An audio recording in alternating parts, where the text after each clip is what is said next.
Bienvenue dans cette vidéo Halloween.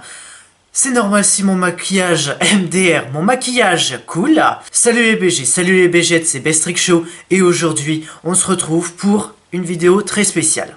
Joyeux Halloween à vous tous et à vous toutes.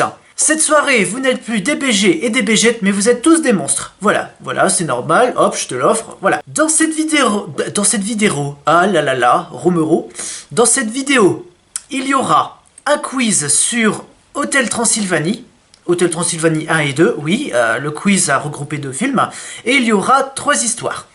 Et sans plus tarder, commençons. Hôtel Transylvanie 1 et 2. Alors, Hôtel Transylvanie 3 est sorti il y a peu, il y a quelques mois, je dirais. En vrai, je sais pas. Niveau moyen à 77% de réussite, et c'est en 28 questions. Alors là, il y a vraiment beaucoup de questions. Commençons maintenant. Hôtel Transylvanie est un film américain réalisé par Genndy Tartakovsky, Roberto Tartakovsky. C'est vrai que ces choses-là, on fait pas du tout attention. Je dirais Genndy Tartakovsky. 2. En quelle année est sorti le film? En 2012, en 2014? Il me semble que c'est en 2014. 3. Oui, bon, je sais, je vais quand même un peu vite. Oui, mais c'est parce que il y a quand même 28 questions et il va y avoir aussi les 3 histoires après. Donc, 3. Quel a été le budget du film? Alors ça, je me suis dit, c'est sûr, va y avoir une question par rapport au budget. 100 millions de dollars, 85 millions de dollars. Oh, je dirais 85 millions de dollars. 4. Quelle est la durée du film? 1h31, 1h57.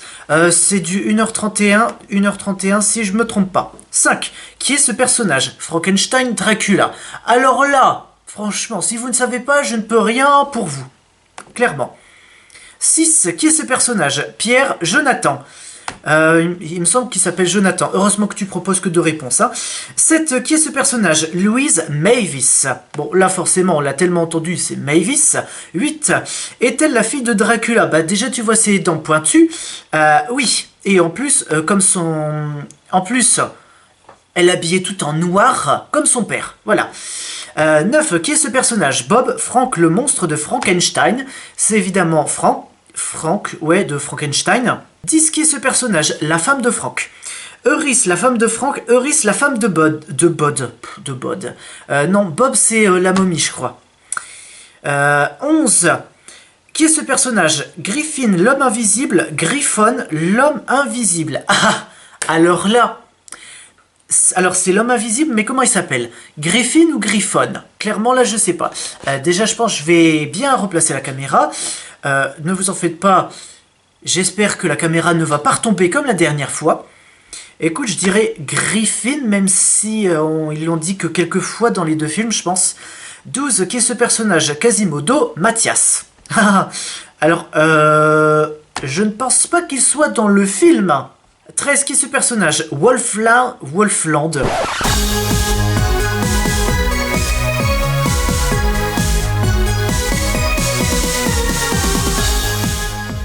Non, alors Wolfman, Wayne.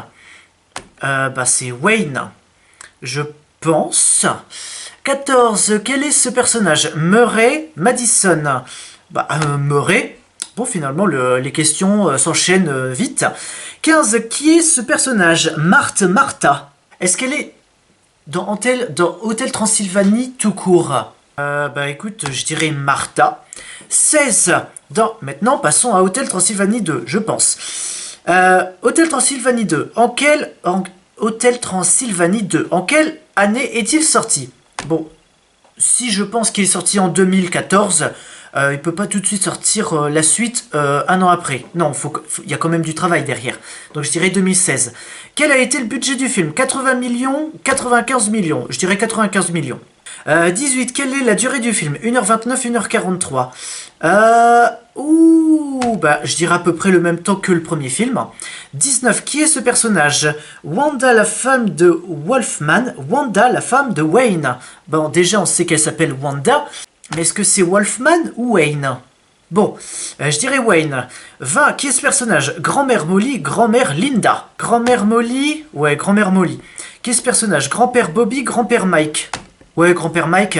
22. Qui est ce personnage? Dana Bella. C'est un homme, donc les prénoms devraient peut-être pas finir en A. Bah, ça dépend, après si c'est un surnom, hein. Dana. 23. Qui est ce personnage? Dana Bella. Oula. Tu me reposes encore la même question. Bella, pour une chauve-souris, mal. Y a pas un problème? 24. Qui est ce personnage? Billy Kaki. Oula. Bill Kill. Bon allez, Billy. 25. Bon, alors là, clairement, on n'est plus dans Hôtel Transylvanie 2.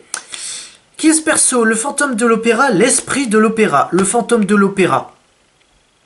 26. De retour à Hôtel Transylvanie. Qui est ce personnage? Grégory Denis. Ou Denis. Denis, tout simplement. 27. De qui est le bébé? Dracu et Mavis. Mavis et Jonathan. Bon, finalement, on sait qu'il s'appelle Jonathan.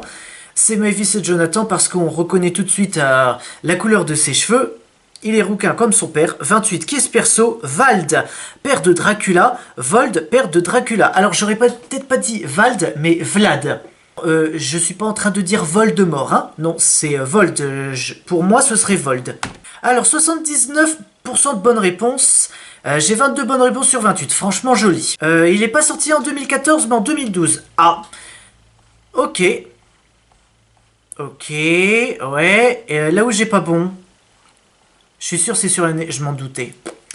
Il n'est pas sorti en 2016, mais en 2015. Pas un budget de 95 millions, mais un budget de 80 millions. C'est pas grand-mère Linda. Non, c'est pas grand-mère Molly, mais grand-mère Linda. C'est grand-père Mike, ok. Dana Bella, je sais même pas pourquoi. C'est pas Billy Mekaki. Cherche la logique. Et enfin, et c'est pas Vold, mais Vald. Ok. Ok, maintenant que c'est fini, je vous propose les trois titres suivants. Le vieil homme et la tarte aux pommes, la dame blanche et, pour finir, Secret de la nuit. Alors justement pour ça, vu que ce seront des histoires, je juge utile de ne pas continuer via OBS. Je pense qu'à partir de maintenant, il va y avoir, tu sais, une musique d'ambiance pour un peu se mettre dans l'ambiance justement. Et on commence maintenant. Alors je me suis pas spoilé justement, hein, j'ai pas... ok, j'ai peut-être regardé une phrase, mais je sais plus où, pour voir si ça pourrait potentiellement m'intéresser. C'est plus, je dirais plus que c'est au titre, si ça accroche ou pas. Le soir de l'Halloween, le soir d'Halloween, un vieil homme du New Jersey a été retrouvé mort dans la cuisine de sa maison. Il vivait seul avec sa femme. Dans ce cas, il vivait pas seul, il vivait avec sa femme, tout simplement. L'homme n'était pas de nature facile et il maudissait les enfants. Le 31 octobre au matin, le vieil homme avait minutieusement inséré des lames de rasoir dans les pommes qu'il prévoyait de distribuer aux enfants le soir venu. Oui, en même temps, je rajoute les mots qui ont été oubliés. Sa femme, qui s'opposait fermement aux actes criminels de son mari, je sens que c'est la femme qui l'a tué. Je sais pas pourquoi. Sa femme, qui s'opposait fermement aux actes criminels de son mari, grincheux, décida d'arrêter le massacre prévu par le vieil homme. Elle lui prépara sa tarte préférée et l'invita à en dévorer une bonne pointe au dessert, juste avant que les enfants ne viennent frapper à la porte. L'homme qui, à la manière d'un porc, prenait d'énormes bouchées de tout ce qu'il ingérait, demanda à sa femme juste avant d'avaler « Mais où as-tu pris les pommes pour faire la tarte? Je les avais toutes prises ce matin. » C'est en ingurgitant qu'il obtint la réponse à sa question alors qu'il se trancha la gorge de l'intérieur. Bon, voilà. T'as tout simplement deux personnes, il y a un meurtre. Franchement, tu sais tout de suite qui est le coupable. Franchement, je vais dire à cette dame qu'elle n'ira pas en prison. Bien, fort heureusement, bah déjà parce que elle est vieille et puis bon, elle va pas finir ses jours en prison, voilà. Pour moi, bah elle ira au paradis, hein. Et histoire suivante. Shutterstock Fonkan. Alors non, je n'ai pas mal prononcé le nom d'une personne, c'est juste ce qui est écrit avant l'histoire. Il existe plusieurs versions de cette histoire. Selon les témoignages, elle aurait été vue autant en Europe qu'en Amérique. Voici l'une des nombreuses histoires la mettant en vedette. Prenons cette histoire puisqu'elle est racontée par un médecin. Une personne qui a priori est plutôt réaliste et a les pieds bien sur terre. Le témoignage date de 1977. Déjà, oh, tu sens que ça remonte. Oh là là là là. Après une longue journée de travail, le docteur rentre un soir chez lui, sous une pluie battante. Il voit au bord de la route une jeune femme vêtue de blanc. Bonjour Madame Dame Blanche, je vous emmène faire un tour? Voilà. Évidemment, c'est pas du tout ce qui est marqué, hein. Il s'arrête et lui propose de la ramener chez elle. Elle accepte et après avoir indiqué son adresse, elle ne dit plus un mot. Elle reste très silencieuse jusqu'au moment où il passe sur le pont du Furet. À cet instant, elle se montre agitée et effrayée. Arrivé à destination, le médecin lui prête son parapluie et attend qu'elle le lui ramène. Ne la voyant pas revenir, il sonne à la porte. Un couple lui ouvre. Il raconte alors son histoire et décrit la jeune fille.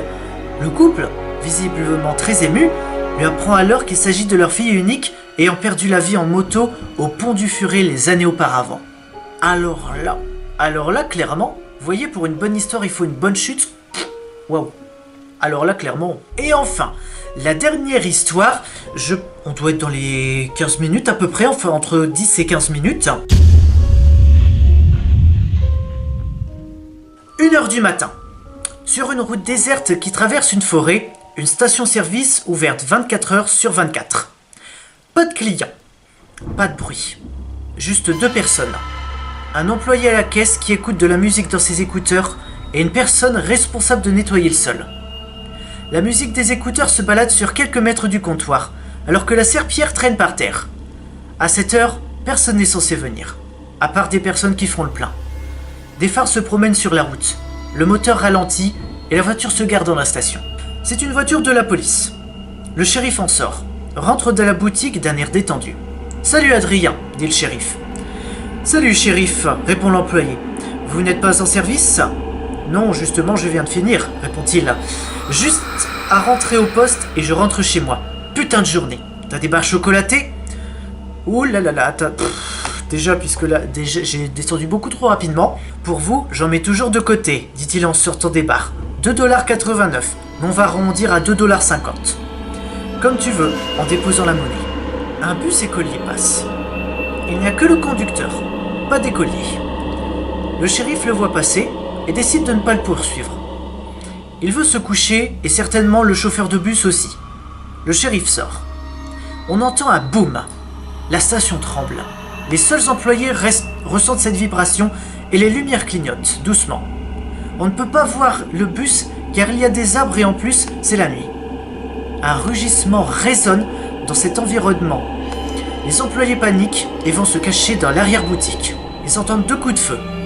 Un cri du shérif et puis plus rien. Dans l'arrière-boutique, c'est le calme plat. Et les employés tremblent de peur. Que se passe-t-il ? Dans l'endroit où ils se trouvent, il n'y a aucune fenêtre, mais une grande porte menant dehors. Elle est fermée. Adrien décide de se lever doucement. Il se dirige vers les rayons, passe sa tête et ses yeux rentrent en contact avec des yeux rouges qui sont dehors. Ils sont terrifiants. Adrien est pris d'une douleur aux yeux. Il gémit et évite de crier, mais la douleur s'intensifie. La station est attaquée. Elle bouge dans tous les sens et d'autres rugissements accompagnent ses mouvements. Les affaires tombent. Le responsable du ménage ouvre la porte, s'enfuit et disparaît dans les bois. Quant à Adrien, il se calme, la tête toujours dirigée vers le sol et il se relève. La station cesse de remuer. Adrien marche irrégulièrement à travers les rayons dévastés et arrive devant la porte d'entrée. Derrière cette porte, une bête inconnue aux yeux rouges le regarde. Son souffle s'abat sur les vitres. Alors, non, l'histoire n'est pas encore finie. Ah, je préfère vous le dire, hein. Bah non, évidemment. Dehors, rien n'a bougé. La voiture de shérif est à la même place, mais sur la route, il ne reste que l'arme du shérif. Le shérif, quant à lui, a disparu. 2 balles usées sont au sol et des phares et des phares percent la nuit sanglante. C'est un camion-citerne. La bête s'écarte de la station, le moteur du camion rugit et il semble continuer son chemin à travers cette nuit étrange. Tout à coup, quelque chose de gros se met devant le camion. Un rugissement est propulsé de fond des entrailles de cette chose et le conducteur tourne violemment le volant. Il perd le contrôle. Le semi-remorque se penche sur un côté et finit par faire des tonneaux. La remorque se décroche, le camion finit dans la forêt tandis que la remorque explose et propage le feu sur les arbres. La bête s'enfuit dans les bois. Adrien ouvre les portes, marche, monte dans la voiture du shérif, allume le moteur et s'éloigne de la station. Il s'éloigne, éteint les feux et disparaît dans cette nuit sombre. Il tourne et prend un chemin de terre qui traverse la forêt. Au bout d'un moment, les gyrophares s'allument, mais la sirène ne retentit pas. Les lumières se perdent, le vent se tait et tout se fige. Les pompiers finissent par intervenir 1 heure plus tard et mettent 2 heures à maîtriser le feu. Quelques jours plus tard, la police découvre la voiture du shérif en pleine nature, complètement recouverte de branches d'arbres. Ils découvrent des traces de pas énormes et difformes. Adrien est introuvable, mais l'employé du ménage a été retrouvé en état de choc en ville. Le shérif est porté disparu et tout porte à croire qu'Adrien est derrière tout ça. Seulement, Adrien n'est pas là. Le bus attaqué est introuvable aussi. On a juste retrouvé un pneu mâché et percé de différents côtés. Les preuves trouvées ne peuvent être rapprochées à la disparition d'Adrien et du shérif. Cette enquête reste non classée à ce jour. La vidéo se termine ici. Franchement, ça m'a fait du... Non, j'ai pas envie de dire que ça m'a fait du bien de raconter des histoires. Disons que, oui, voilà, j'ai pris du plaisir à raconter des histoires. Puisque voilà, tu vois, pour histoire de se mettre dans l'ambiance, le mystère, l'étrange, le surnaturel, les fantômes, des histoires auxquelles on n'a pas de réponse précise. Donc c'est la fin de la vidéo. Si cette vidéo vous a plu, lâchez un like, commentez, partagez, abonnez-vous et activez la cloche pour ne rater aucune notification. C'est une vidéo tous les mercredis à 15 h. Moi je vous dis joyeux Halloween et je finis comment ma vidéo? A ciao, saluté les BG les BGettes.